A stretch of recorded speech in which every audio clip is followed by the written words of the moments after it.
Samajwadi party के नेता स्वामी प्रसाद मौर्य के रामचरितमानस को लेकर दिए गए आपत्तिजनक बयान के बाद अखिलेश यादव खासा नाराज दिख रहे हैं। सूत्र कह रहे हैं कि अखिलेश यादव स्वामी से बेहद खफा हैं और जल्द ही प्रेस कॉन्फ्रेंस कर बड़ा एक्शन ले सकते हैं।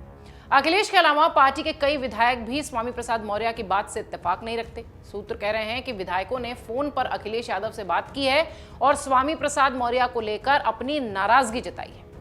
सपा एमएलसी के रामचरितमानस पर विवादित बयान से पार्टी के अंदर भी भारी असंतोष है।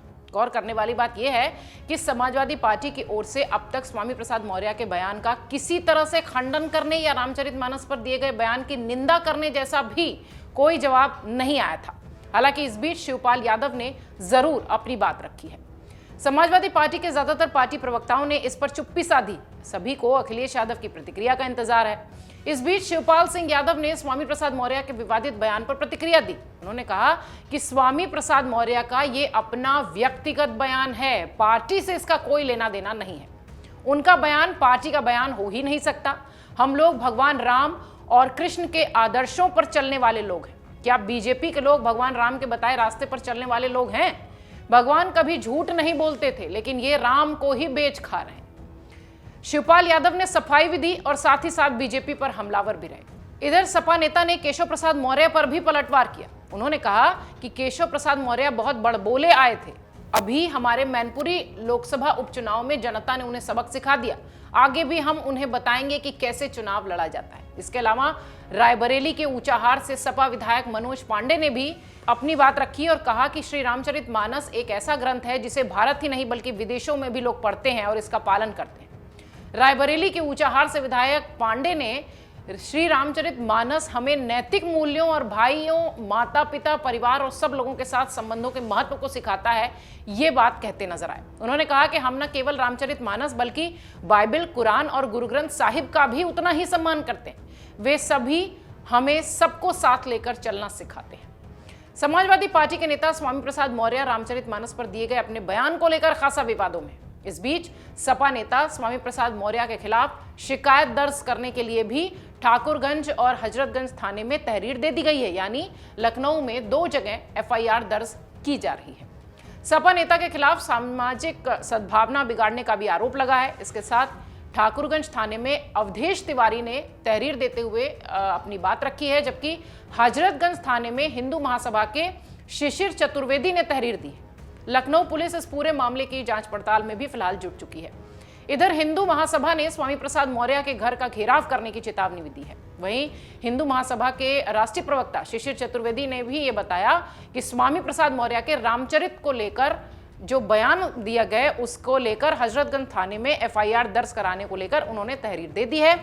दरअसल शिशिर चतुर्वेदी मुख्यमंत्री आवास का घेराव करने जा रहे थे, तभी रास्ते में हजरतगंज पुलिस ने उन्हें रोक लिया, जिसके बाद चतुर्वेदी ने रोड पर बैठकर स्वामी प्रसाद मौर्य के खिलाफ प्रदर्शन किया। पुलिस के मनाने पर उन्होंने ज्ञापन देकर प्रदर्शन खत्म किया। शिशिर ने चेतावनी देते हुए ये कहा कि अगर हमारी एफआईआर दर्ज नहीं होती है तो स्वामी प्रसाद मौर्य के घर का भी हम घेराव करें। अब आपको बताते हैं कि दरअसल इस बयान को लेकर जो राजनीतिक पंडित हैं वो क्या कहते हैं कि क्यों स्वामी प्रसाद मौर्य ने ये बयान दिया होगा।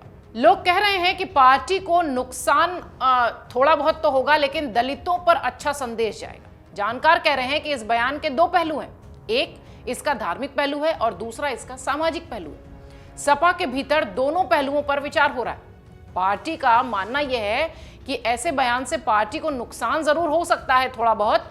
वहीं सपा का अंबेडकरवादी का जो धड़ा है उसका मानना है कि इस बहाने अगर दलितों, महिलाओं और पिछड़ों के बारे में इस धर्म ग्रंथ में कुछ लिखा गया है तो उस पर बहस होनी चाहिए, इसमें क्या बुराई है। इधर बीजेपी भी आक्रामक तेवर दिखा रही है। बीजेपी ने इसे सपा का एजेंडा बताया है। बीते दिनों बीजेपी के प्रवक्ता राकेश त्रिपाठी ने कहा कि स्वामी प्रसाद मौर्य का बयान समाजवादी पार्टी का एजेंडा है। वहीं तुष्टीकरण और हिंदुओं को अपमानित करने के लिए जानबूझकर रामचरितमानस का अपमान हो रहा है। उन्होंने ये भी कहा कि जब तक भाजपा में थे तब ऐसी बदजुबानी नहीं करते थे।